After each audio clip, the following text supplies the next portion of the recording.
Okidoki. Wow, so this is what the surface looks like. Can't believe I finally escaped the Underworld. Man, that was so hard. I had to defeat my girlfriend, a giant bone hydra, and a gay couple. Don't even get me started on the last fight. Oh my god, that was so close. But I finally did it. I can finally stop playing Hades. This scenario does not exist. It's actually impossible to stop playing Hades after only one successful run. If you did, I don't believe you. I don't believe you actually exist. Be gone. But why is it impossible to stop playing Hades? Is it because you're already addicted to the gameplay, the amazing hack and slash combat, the insane ability synergies granted from the gods of Olympus?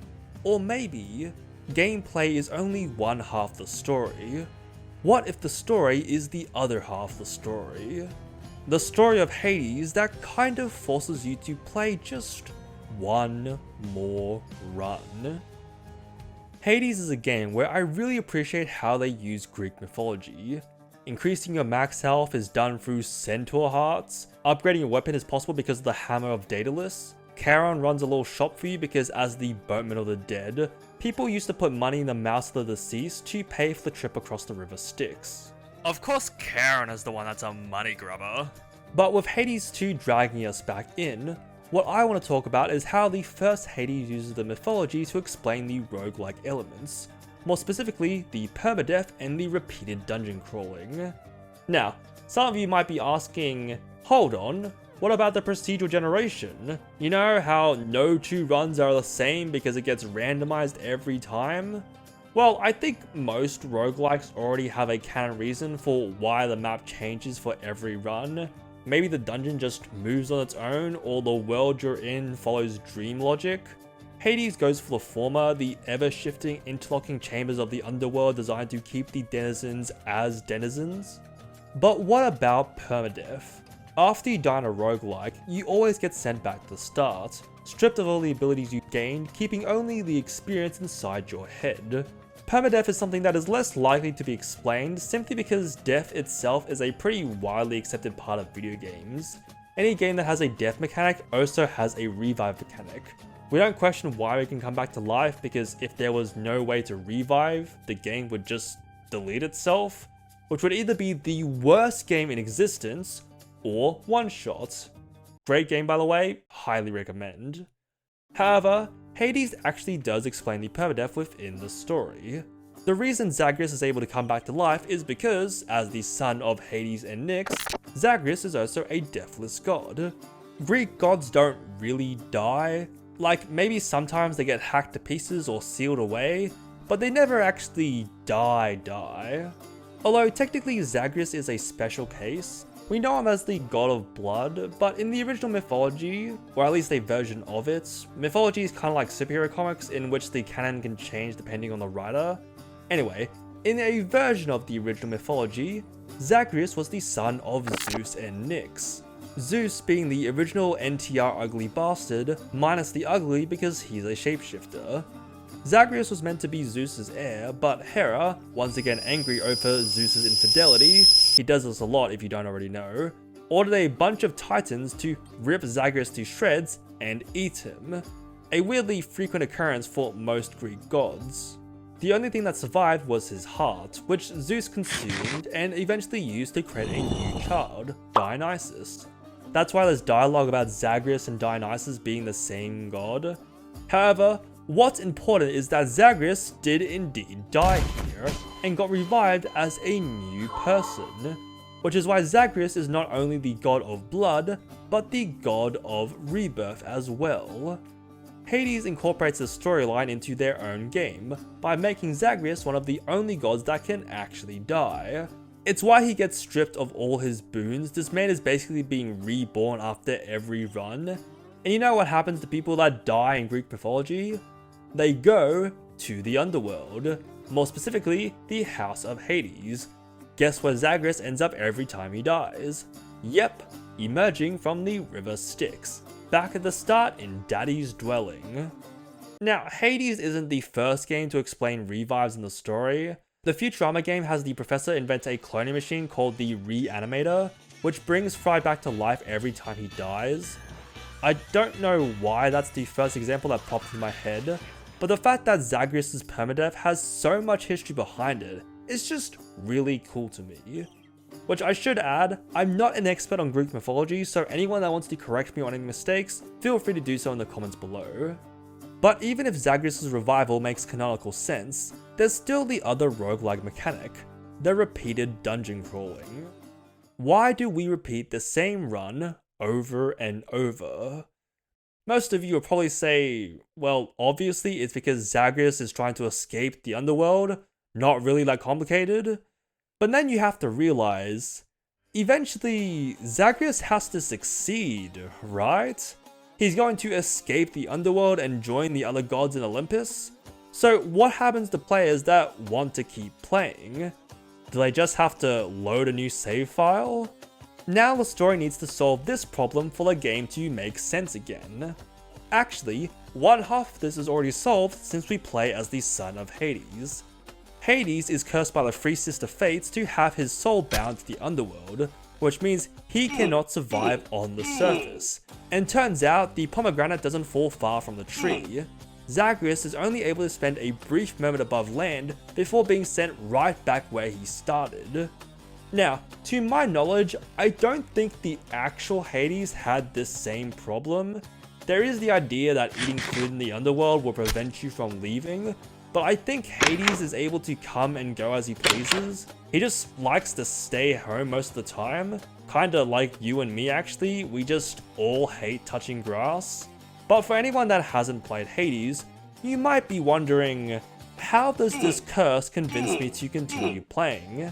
Yeah, sure, it makes sense why I can continue trying to escape, but what's my motivation now that I know that I can't even make it to Olympus? Well, that's where the old mythology comes back in, because Zagreus actually has another goal that I haven't mentioned, a certain someone that he really wanted to meet. And that person is Mommy. No, the other Mommy. No, oh my god. A bit into the game, we find out that Nyx is actually not Zagreus' real mother. Back when the three brothers took over their respective realms, Zeus got the sky, Poseidon got the seas, and Hades? Take a wild guess. Zeus felt a little bad for his older brother because he got the short end of the stick.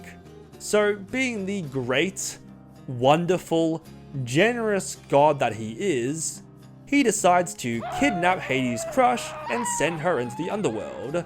That crush being Persephone, Zagreus' real mother. Yeah, I lied in Zag's origin.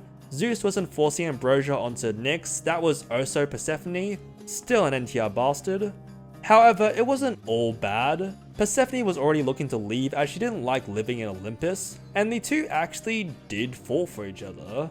While she also didn't feel quite at home in the Underworld, their love was true and they eventually had Zagreus. However, the three Fate sisters had again cursed Hades to never have any children. Man, this guy cannot catch a break. Which led to Zagreus dying shortly after being born. Persephone, utterly heartbroken over the loss of a child, left the Underworld, residing in a hidden grove on the surface as she was unable to return to Olympus. However, there's a lot of howevers in the story, Nyx used her power to bring Zagreus back to life, and convinced the Fates to let him live. Again, using the original God of Rebirth mythology in the story of Hades.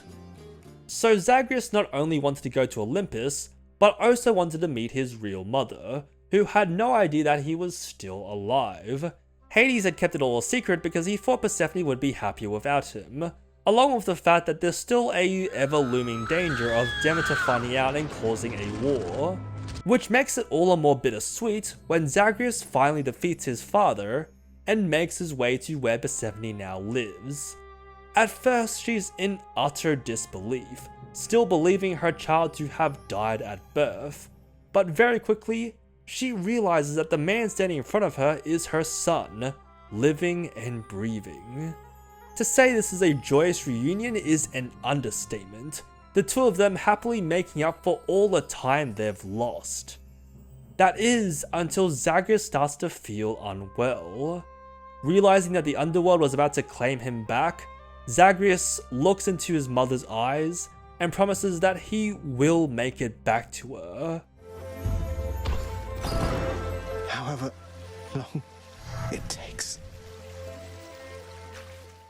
And just like that, the entire tone of the story changes. What was once just us rooting for an underdog fighting against insurmountable odds is now the desire to simply reunite a boy with his mother.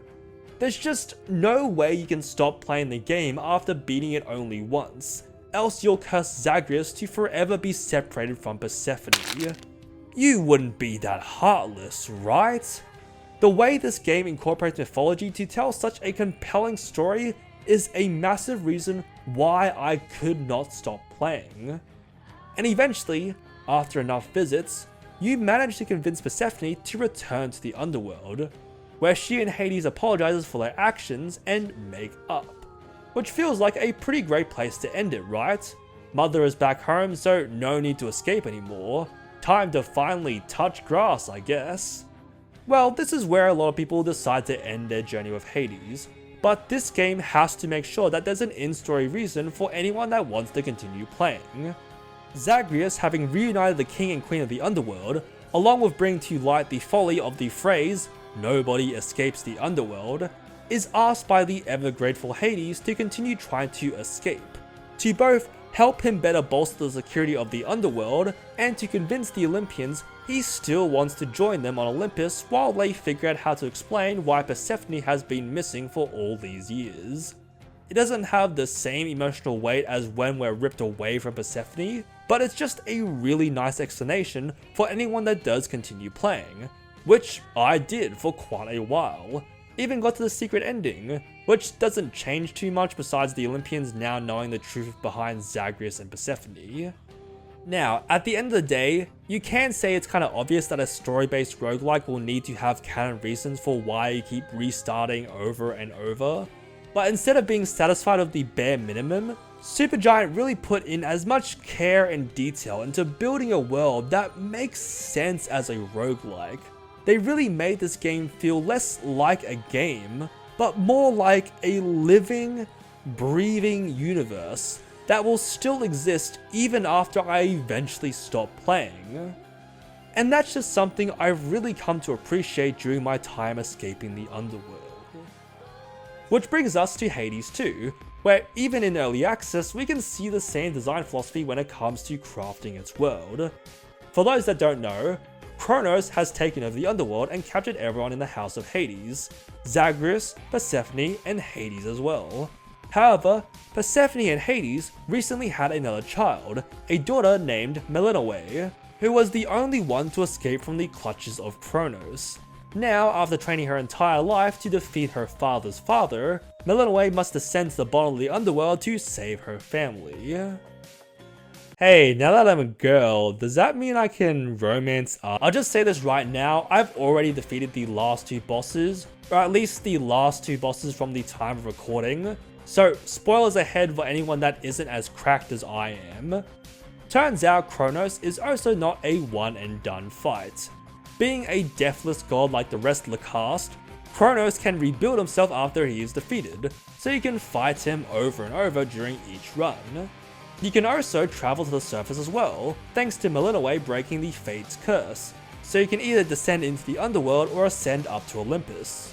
Unfortunately, not to go live with them like Zagreus once wanted, as Kronos has opened the gates of the Underworld and unleashed an undying army that wants to invade the home of the gods. So one successful run up or down is not going to do much when everyone basically comes back to life. Again, the story is making sure that it makes sense why we keep doing the same thing over and over. They even have some unique dialogue for anyone that reaches the Endless Surface's early access content. I vanquished Eris on the surface, but could go no farther from that point. I was nearly at the base of Olympus, yet my path was sealed, like it didn't even exist. Eris must find all of this delightful, certainly. That pathway wasn't sealed, 'twas a void. No incantation is required, merely patience for the future to unfold. But Olympus needs us now. My task could ill afford to wait. That's why we started when we did. That's what you said. Time works in curious ways, Millennium. That much we have experienced firsthand. Fear not, the path to Olympus shall open. Mortals pray for such outcomes, we but wait. But eventually, Hades 2 will leave early access. Eventually, the story will get an ending.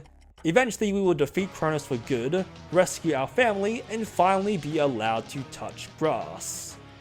Right? Well, I have a little theory about how Supergiant will handle this. See, Kronos is the Titan of Time. It's how he was able to take over the Underworld, capturing all the occupants in a spell that stops them in their tracks. He has also captured the Fates, the three sisters that literally control their namesake, in a plan to bend not only time, but fate to his whim. Millennium is a witch, incantations being a big part of the game. Basically, Hades 2's version of the house contractor that allowed you to unlock new areas. It's how she broke the curse that caused you to die when you go up to the surface. So, with all these in mind, what if Millennium finds an incantation that uses both the power of Kronos and the Fates to freeze Kronos in a moment of time, stuck to relive the same fate of being defeated by Millennium over and over? Our Underworld family gets saved, Olympus will no longer be invaded, and Millennium can still go on another run, jumping into the time pocket to torture Kronos occasionally.